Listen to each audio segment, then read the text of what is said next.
שלום עליכם, ברוכים הבאים לרבנים ולכל הקהל המכובד הזה. Assalamu alaikum wa rahmatullahi wa barakatuh. Greetings and welcome everyone.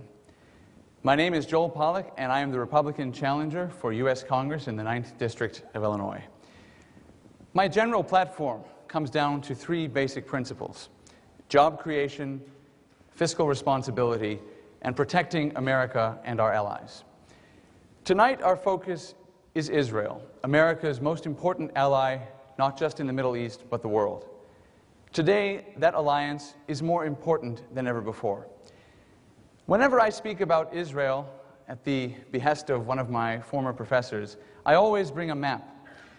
And the most important map of all is the map of the Middle East. It is important when speaking about Israel to put things in perspective, because there is a very dangerous idea on both the far left and the far right that Israel is the cause of all the problems in the region. The map reminds us how absurd that idea is.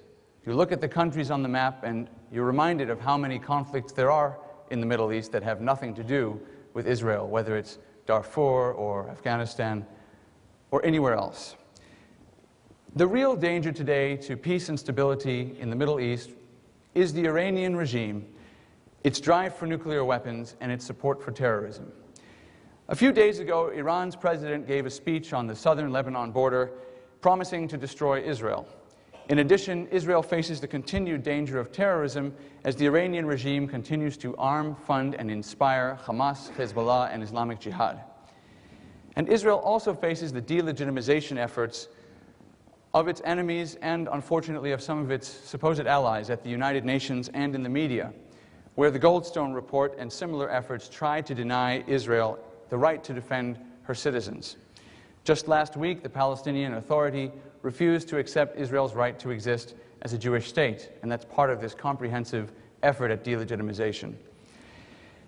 In my very strong view, the Obama administration has not done all it could to protect Israel from those dangers. In fact, it has often aided and abetted them.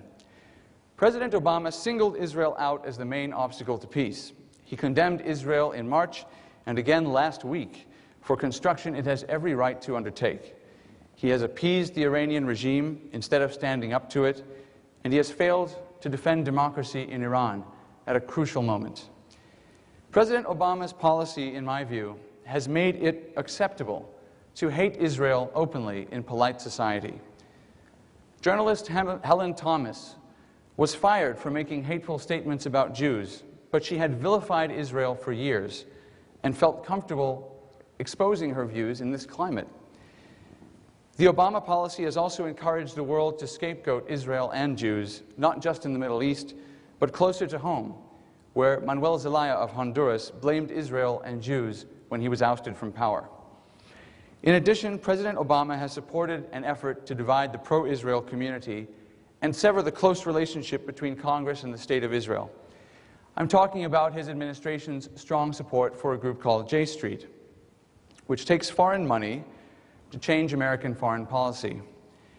J Street opposed Israel during the Gaza war, it defended Richard Goldstone, and it attacks any Jewish leader, from Elie Wiesel to Joe Lieberman, who criticizes the Obama policy. Everybody claims to be pro-Israel, but the term pro-Israel has been diluted. A pro-Israel Congress would not just vote for foreign aid. A truly pro-Israel Congress would vote to defund the UN Human Rights Council. It would deny funding to the Palestinian Authority until it stopped inciting terror and until it recognized Israel's right to exist as a Jewish state. A truly pro-Israel Congress would investigate the State Department for supporting a would-be dictator and anti-Semite like Manuel Zelaya. A truly pro-Israel Congress would criticize and rebuke President Obama for singling out Israel and humiliating Prime Minister Benjamin Netanyahu. A truly pro-Israel Congress would have provided assistance to the Iranian democracy movement. A truly pro-Israel Congress would declare that any attack on Israel will be regarded as an attack on the United States and that the U.S. will support Israel in the event it must launch a preemptive strike. A truly pro-Israel Congress would demand that the international community act now to free Gilad Shalit. That is the kind of pro-Israel Congress I want to create. I want to be a leader on the floor of the House, not just a vote. I want to propose bills and push the President to make the right decisions. Now is the time. There are many bad policies Congress has passed over the past 2 years. We can repeal the health insurance law and replace it with a better one. We can cancel the unspent stimulus funds, but we can't reverse a nuclear Iran, except at great risk and great cost. We don't want to look back and say, what could we have done? Sanctions alone may not be enough. We need to fight for the U.S.-Israel alliance on every front, because by November 2012, it may be too late to make a difference. Thank you. Shukran. Toda rabah.